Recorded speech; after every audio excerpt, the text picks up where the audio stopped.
Assalamualaikum warahmatullahi wabarakatuh. Saya Bunga Bunda Buana dari SMA Negeri 2 Kota Jambi. Motivasi saya adalah saya yakin bahwa saya berpotensi dan saya bisa berkarir di dunia hukum.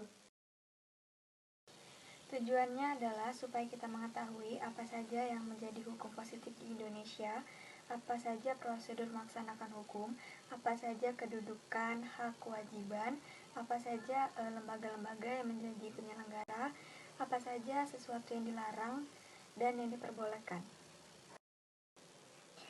Pengantar ilmu hukum itu adalah ilmu yang mempelajari tentang hukum yang berlaku di suatu negara. Tetapi kalau pengantar hukum Indonesia itu adalah pengantar hukum yang mempelajari tentang hukum yang berlaku di Indonesia, yaitu hukum positif.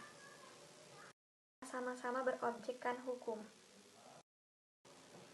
Yang pertama ada fase prakolonial atau yang disebut juga sebelum masa penjajahan.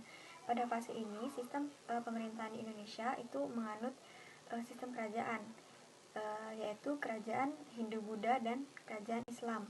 Contohnya seperti kerajaan Majapahit, kerajaan Mataram, kerajaan Sriwijaya, dan kerajaan lainnya. Yang kedua ada fase kolonial, fase penjajahan, di mana saat Belanda menjajah Indonesia, itu ia menerapkan sistem kerja paksa atau kerja rodi.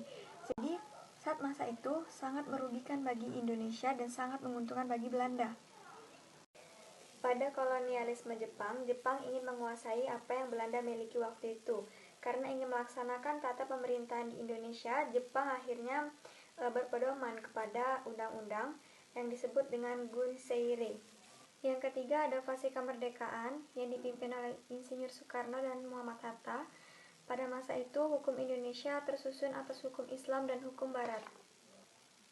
Pada fase Orde Baru diawali dengan penyingkiran hukum dengan proses politik dan pemerintahan. Pada masa Orde Baru ini, ia menentang ketentuan perundang-undangan demi suatu kekuasaan. Pada fase reformasi yang dipimpin oleh B.J. Habibie mengalami 4 kali amandemen Undang-Undang Dasar Republik Indonesia dan mengalami tuntutan yang disuarakan oleh rakyat untuk menggantikan ketatanegaraan setelah Orde Baru.